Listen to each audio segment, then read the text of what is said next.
Alright guys, welcome back to another YouTube video. It is Von Firehawk. Today, we have a big update. Now, as you can see, there is a new LTM. This is the first LTM we've gotten in a very long time. Besides the Midas mode, which was more of just a reskin of an old LTM. This one's a little more complicated than that. If anybody else remembers it, there was a Thanos LTM, where 50% of the lobby would be divided into heroes, and 50% of the lobby would be divided into villains, the Chitauri. And whoever got the Infinity Stone first on the Chitauri side would be Thanos for the rest of the round. Now, as they would get more crystals, it would upgrade his health and other things, as well as, if they got all of them, it would stop the respawns on the hero's side. Now, the Chitauri had a limited amount of respawns.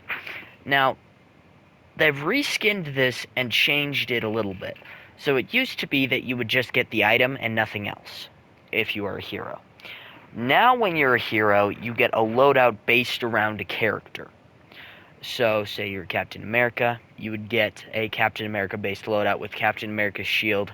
They've introduced a new item called Super Slap Splash. I know it's a little complicated. And you've got different items based around a character. Same thing with Iron Man. Speaking of Iron Man, they have introduced a new version of Iron Man.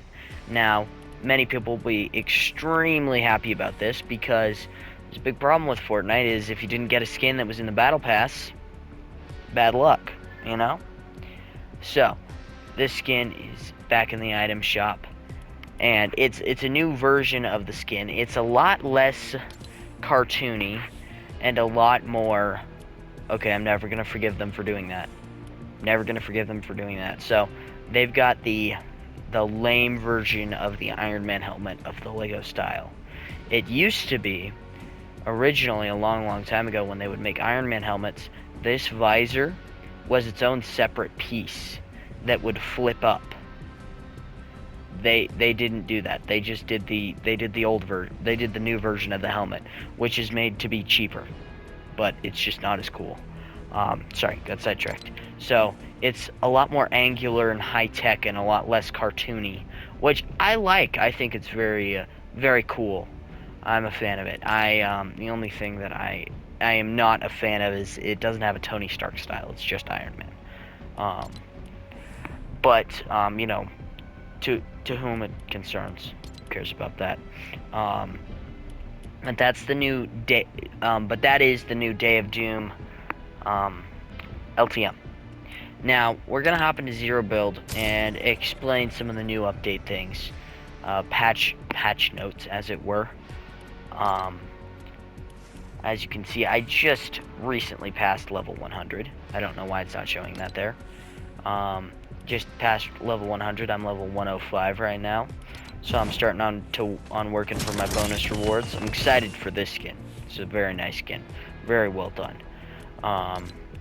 As well as, you know, the different styles. I don't really care too much for this style of Peely, but there's a cool style of Mysterio in there, which I am a major fan of, as well as the super styles. But, going into Zero Build, the changes that have been made are almost all Iron Man themed. I believe they might actually even all be Iron Man themed. We've got a decent amount of stuff to talk about. They must have changed that. That might be a new change. The Monarch pistol used to take pistol ammo, not AR ammo, so that's a change. At least I think it used to. I'll need to look at some of my old recordings and see if it actually did take pistol ammo. That's really weird. Sorry. Getting back to it. A lot of things have changed. There's a new way to fly. There's a new glitch to fly. It's a little bit janky compared to our older ways, but it's quite interesting. I played around with that with my friend earlier, so we've got that going. Now, here's what I'm gonna do. I'm gonna land right here at one of the hexagon pads.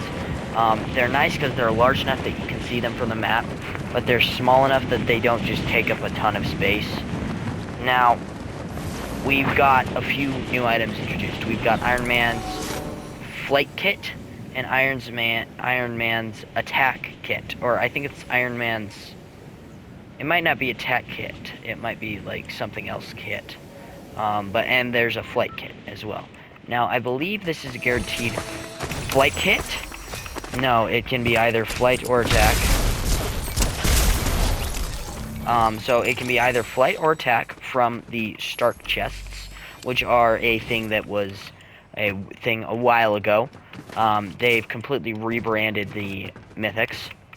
So there is the combat kit. So that's what it's called.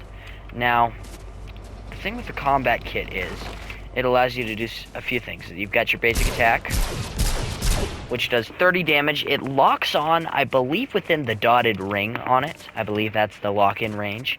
As well as, you know, your classic Iron Man uni-beam attack. Not as powerful as it once was. It's got a much smaller range on it. Now, I like that it's condensed in with the other items. That's a major plus. But one of the problems with it is that... Oh, that's problematic. Okay. Well, one of the problems with it is it has a much smaller area of effect. Much smaller. We're going to hop into another game and hopefully get the Iron Man flight kit, which is very interesting. It's an excellent movement item, truly excellent, but it has very, very limited combat potential. You're only able to use one attack while using it in combat, which is polar opposite to the jetpack from War Machine. Now, the thing with the jetpack from War Machine is you were able to do everything with it. But it wasn't that great a movement without the momentum issues that they had, which they kind of patched out, but you can still get it to work. Now, one of the things with this is very limited combat potential, but you can go across the map extremely quickly. It is extremely effective for just straight-up rotation. Not so much in combat. There's not that many combat potentials other than just, you know, movement in combat. There's only one attack that you can do while remaining active in the flight state, and that's the unibeam attack. Now, you are not able to do the unibeam attack if you only have the flight kit. You need both the flight kit and the combat kit. So you need both of those. Now, part of the, in my opinion, problem with this is I think they should have either gone all the way or completely without it, personally. I think they should have made it so that you can use the repulsors while flying and use the unibeam while flying. I understand they could have thought that might be a little bit too powerful. You know, I could understand their thought process on that. But personally, I think they should have gone all the way instead of, you know, going halfway on it, personally.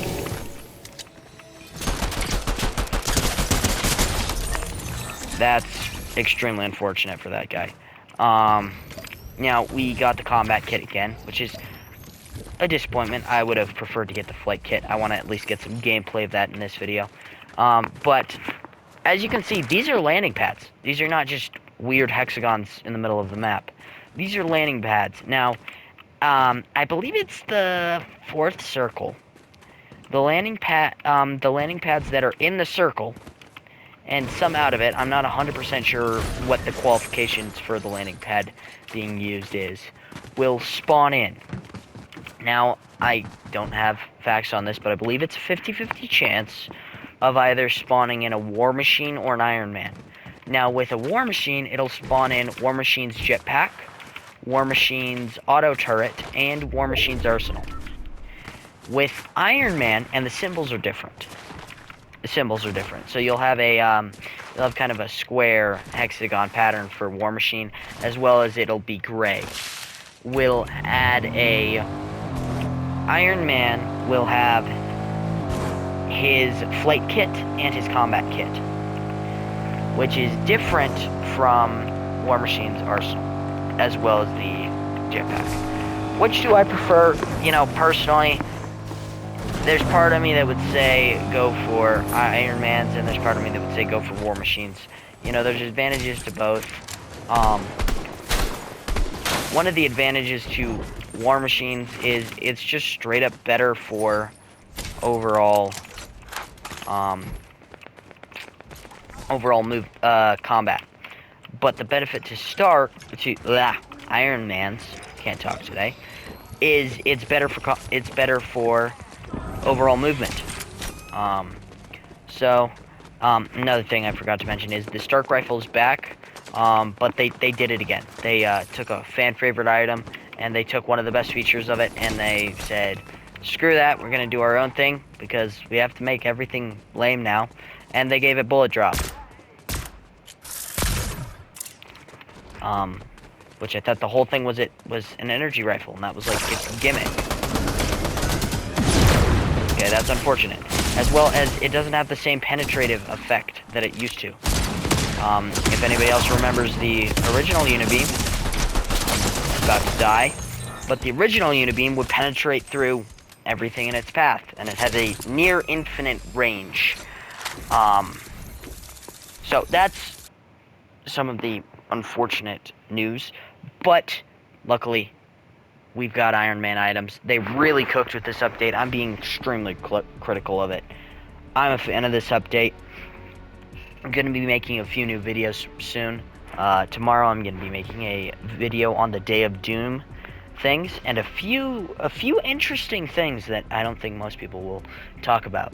And some of the major upgrades that they've made to it that I am personally a huge fan of. So, thank you for watching. I will see you guys in the next one.